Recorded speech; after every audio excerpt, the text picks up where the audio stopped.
Yung tent naglalakad. Itong kahabaan ng Onyx, pagtitikitan, kaliwat kanan. At ayun, may nahatak na sa kabila. Kaya naman pala sumunod. Yung mga maraming grip dito sa bangketa. May nakikita mo washing machine.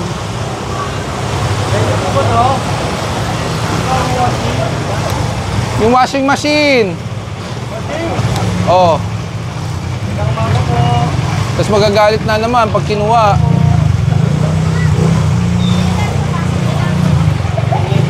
Natatandaan nyo ito. May nakumpis kang isang rip dito eh. O, kunin nyo naman yung washing machine. Ayun oh, labas na labas pala yung bangketa pagka walang nakahambalang sa sidewalk.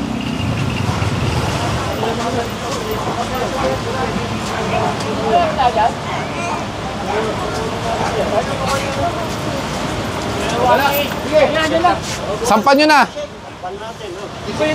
O, baka nakasaksak na naman daw. Okay, o sige. May tao, dumungaw. Sila na lang daw magpapasok nito. At least malaki ang development. Isa lang na iwan sa labas. Kotse rito na walang gulong. O, tara, Skog.